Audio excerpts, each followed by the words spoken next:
Kakinada rural మండలం వాకలపూడి గ్రామంలో కూటమి నాయకుల ఆధ్వర్యంలో గ్రాడ్యుయేట్ ఎమ్మెల్సీ ఎన్నికల సంయుక్త సమావేశం నిర్వహించారు. సమావేశానికి ముఖ్య అతిథిగా కాకినాడ రూరల్ ఎమ్మెల్యే పంతం నానాజీ హాజరయ్యారు. ఈ సందర్భంగా ఆయన మాట్లాడుతూ కూటమి బలపరిచిన గ్రాడ్యుయేట్ ఎమ్మెల్సీ అభ్యర్థి పేరాబత్తుల రాజశేఖరంను మొదటి ప్రాధాన్యత ఓటు వేసి శాసనమండలికి పంపించాలని కోరారు. జరిగిన జనరల్ ఎన్నికల్లో నియోజకవర్గంలో తనకు 72,000కు పైగా ఓట్ల మెజారిటీతో గెలిపించారన్నారు.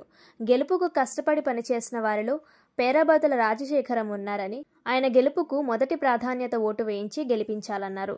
జనసేన పార్టీ రుణం తీర్చుకునే సమయం వచ్చిందని, గ్రాడ్యుయేట్స్ ప్రతి ఒక్కరూ మొదటి ప్రాధాన్యత ఓటును వేసి గెలిపించాలని కోరారు. అనంతరం గ్రాడ్యుయేట్ ఓటర్లకు ఎమ్మెల్సీ పాంప్లెట్లను అందజేశారు. కార్యక్రమంలో జనసేన పార్టీ గ్రామ committee president Ganta Prasad, TDP గ్రామ కమిటీ అధ్యక్షులు Mata Laxman, TDP mandal president Seetaiah Dora, Saladi Srinivas Babu, Tatapudi Ramakrishna, Viswanath Srinivas, BJP state executive council member advocate Srinivasaraju, Appaji తదితరులు పాల్గొన్నారు.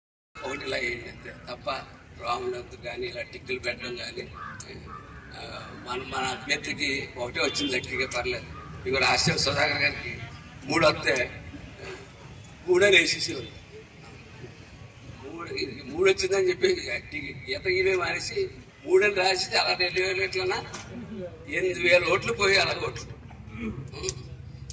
కాబట్టి పేరు రాసి మీరు లాస్ట్ టైం పోటీ చేశారు వైశాఖ 2,000 ఓట్లతో వాడడం. అయితే పీఓసీ కింద వేసాం.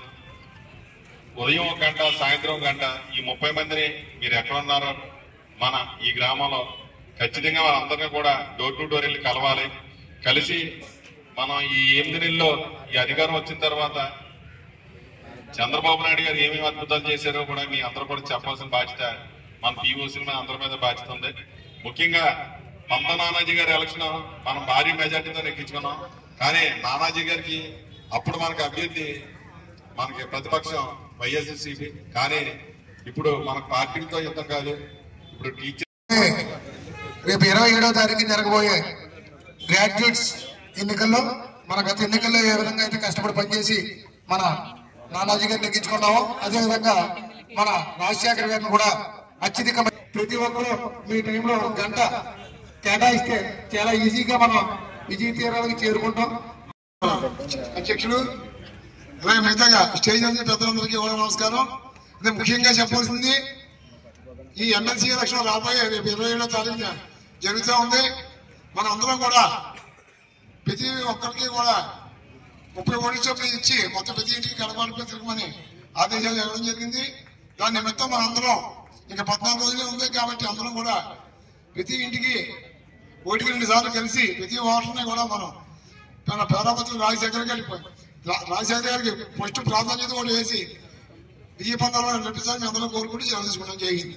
హృదయపూర్వక నమస్కారం అండి.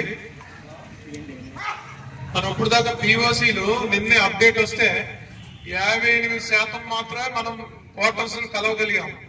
ఇంకా 42% మంది ఓటర్ని కలవాలి.